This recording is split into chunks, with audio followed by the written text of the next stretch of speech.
Hello అన్నయ్య గారు, కొంచెం ఈ నెలలో ఇబ్బంది అయ్యి కట్టలేకపోయానండి. వచ్చే నెలలో 2 కలిపి కట్టేస్తాను. రే బాలాజీ, అమ్మా, నీ ఉద్యోగ ప్రయత్నాలు ఎక్కడి దాకా వచ్చాయిరా?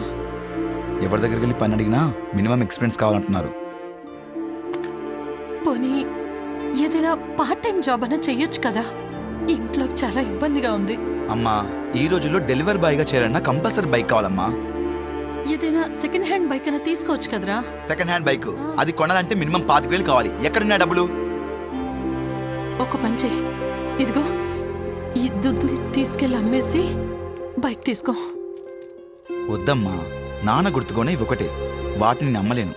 అమ్మొద్దురా, ఎక్కడన్నా తాకట్టు పెట్టి డబ్బు తెచ్చి బైక్ తీసుకో. నువ్వు దేనిలో ఒక దానిలో జాయిన్ అయిన తర్వాత అప్పుడు ఇడిపించి నా కమ్మలు నాకు తెచ్చివ్వు, సరేనా?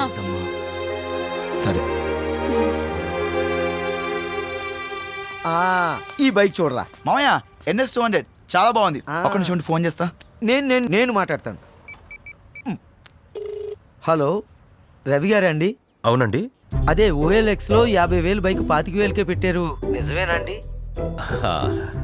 అవును భయ్యా, నేను CRPFలో పనిచేస్తున్నాను. నాకు హైదరాబాద్ నుంచి ఢిల్లీకి ట్రాన్స్ఫర్ అయింది. నేను 3 డేస్లో వెళ్ళిపోవాలి. అందుకే బైక్ అర్జెంటుగా అమ్మేయాల్సి వస్తుంది. మీకు కావాలంటే ఇమ్మీడియట్గా అడ్వాన్స్ పే చేయండి. బైక్ కోసం నంబర్ ఆఫ్ కాల్స్ వస్తున్నాయి. భయ్యా కావాలి భయ్యా, ఇప్పుడే డెలివరీ చేస్తారా? ఇప్పుడు కొంచెం నేను బిజీగా ఉన్నాను భయ్యా.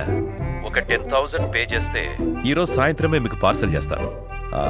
ప్రూఫ్ కోసం నా ఆధారు, నా జాబ్ ID సెండ్ చేస్తాను.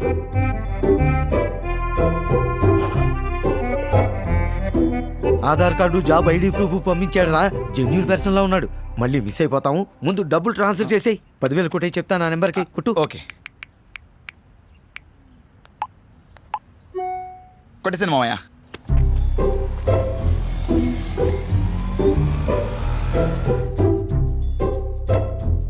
భయ్యా, సార్ రవి గారు, మాది CRPF కాబట్టి మా బండి CRPF క్యాంటీన్ నుంచి బయటికి రావాలంటే దానికి 5,000 పే చేయాలి.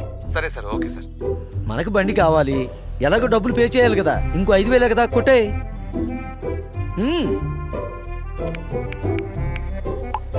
కొట్టేసింది మామయ్య. ఇప్పుడు మామయ్య ఒక నిమిషం. మామయ్య బైక్ అతను మాట్లాడు. సార్, నేను ఇప్పుడే బండి పార్సల్ చేయించాను. 2 రోజుల్లో మీరు ఇచ్చిన అడ్రస్కి వచ్చేస్తుంది. డెలివరీ అక్నాలెడ్జ్మెంట్ వాట్సాప్ చేస్తాను. ఇమ్మీడియట్ గా బ్యాలెన్స్ అమౌంట్ సెండ్ చేయండి. Okay sir, thank you sir.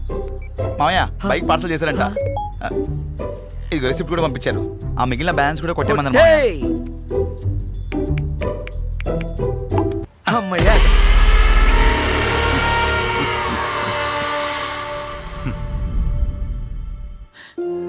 ఎంత పని చేసావురా.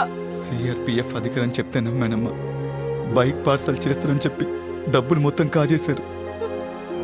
కష్టపడి రెక్కలు ముక్కలు చేసుకొని సంపాదించిన సొమ్మునంతా ఇలాంటి వాళ్ళు వచ్చి రాబందుల్లా కాజేస్తున్నారు. వదలకూడదు, వాళ్ళని ఊరికి వదలకూడదు. పోలీస్ కంప్లైంట్ ఇవ్వాల్సిందే. రే బాలాజీ, పదరా పోలీస్ స్టేషన్ కి కంప్లైంట్ ఇద్దారా. సోషల్ మీడియాలో గవర్నమెంట్ ఆఫీషియల్స్ అని చెప్పి మీకు ఫేక్ ఐడీస్ ప్రెజెంట్ చేసి మిమ్మల్ని మోసం చేయడానికి ట్రై చేస్తారు. మీకు తక్కువ రేట్కి ఇస్తామని చెప్పి ముందే మీ డబ్బులు తీసుకొని లాస్ట్కి ఆ వస్తువే మీకు పంపించకుండా మోసం చేస్తారు. జాగ్రత్తగా ఉండండి. మీకు ఫ్రాడ్స్ అని ఏ మాత్రం డౌట్ వచ్చినా సైబర్ క్రైమ్ నంబర్కి వెంటనే కాల్ చేయండి.